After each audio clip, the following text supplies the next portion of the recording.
Brand new numbers on the U.S. economy giving us our first glimpse of the impact of President Donald Trump's sweeping policy changes. The critical GDP report out in the last half hour shows that economic growth has sharply declined in the first 3 months of the year, contracting at an annualized rate of 0.3%.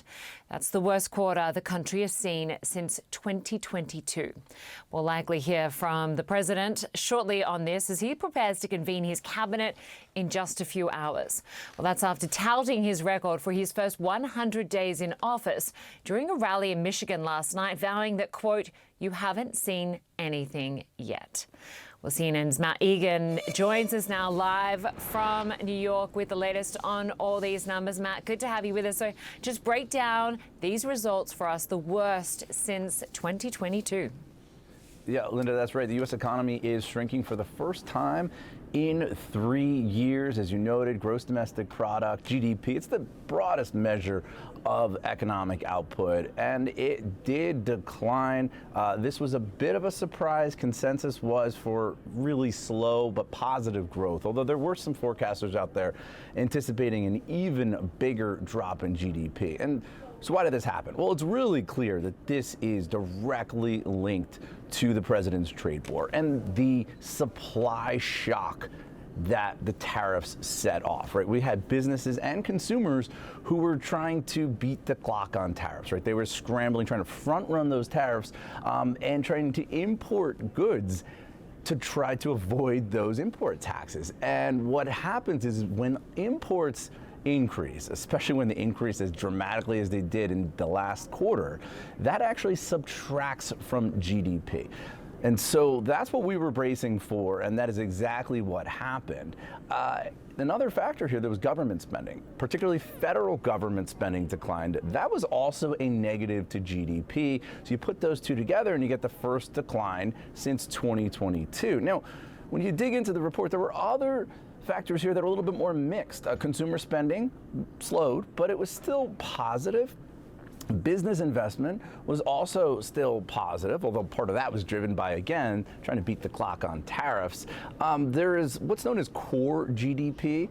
That number held up in the most recent quarter. So when you put it all together, it does paint the picture of an economy that is facing almost unprecedented pressure from tariffs. I talked to economist Greg Dacko a few moments ago, and he said, look, he doesn't think that we can call a recession from this data alone, but he said this is a sign that we are on razor-thin edge, where the longer tariffs remain in place, the more likely we are headed for an economic downturn.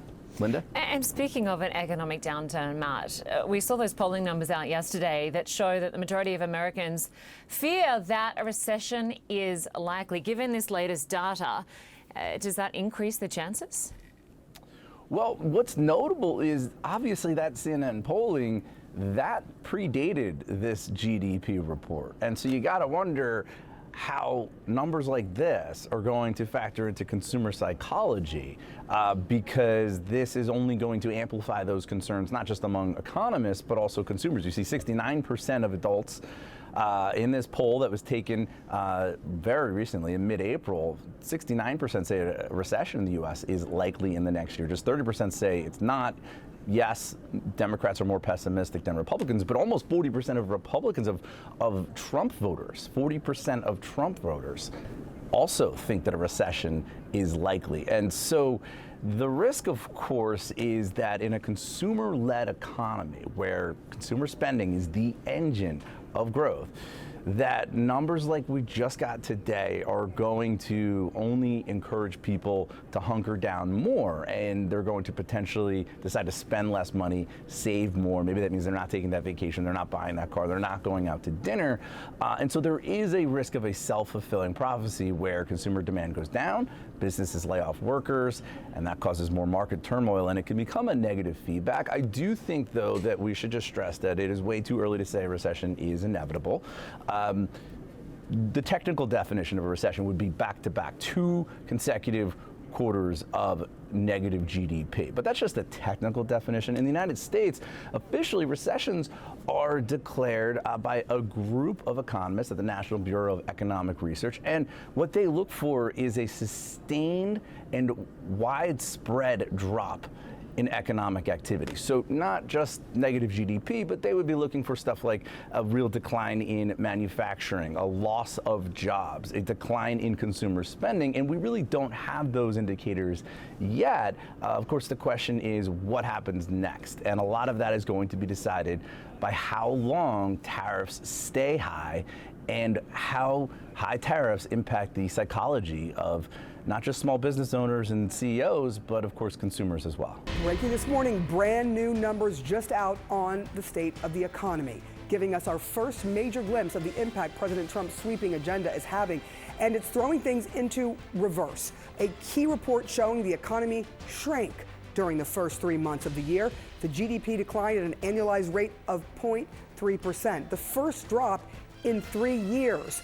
A live look at the stock futures right now, and you see them reacting, all of them down less than 30 minutes from the opening bell on Wall Street. We'll likely hear more about this from the president when he convenes a cabinet meeting later this morning. CNN's Elena Treen joining us now from the White House. There were some expectations that this wasn't going to look good, but this is particularly bad. Any initial reaction that you've heard coming out of the White House yet? We have not heard anyone from the White House or the Trump administration respond to these new numbers, Sarah. But as you mentioned, I do think, of course, he's going to be pressed on this by reporters when he convenes a cabinet meeting later this morning around 11 a.m. And just to get back into that, I mean, it contracted the GDP for the first time in years.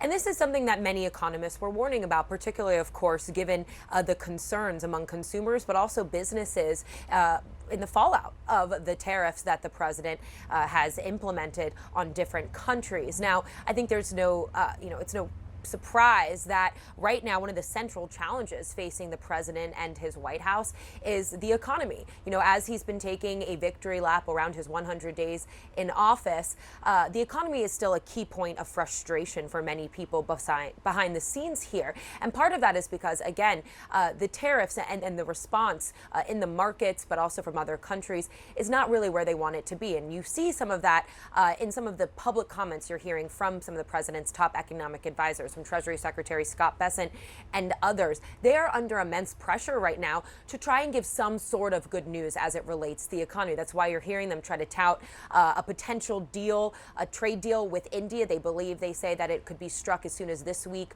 or next week. They're trying to tout other deals and other conversations that they are talking about with countries, but we haven't really seen any tangible results yet from the tariff that the president has laid out. And so, again, a key frustration here. Now, one of the key areas, of course, that this is most concerning is as it relates to China.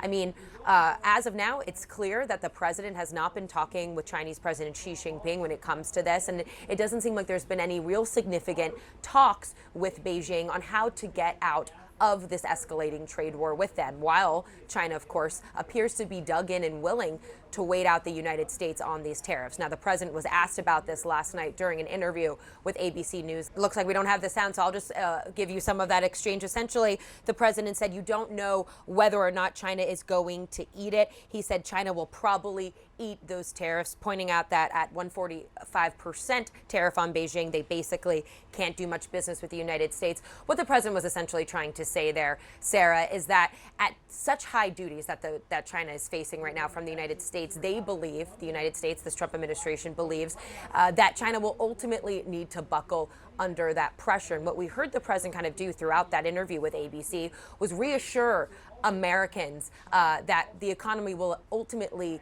even out, even as he's been saying even recently on social media that Americans need to hang on, and noting that there is still going to be some short-term pain during what he calls this transition period. It will be hard to reassure Americans when they're looking at these numbers. Elena Treen, we will see what the president says, if anything, about this coming up in a bit. Thank you.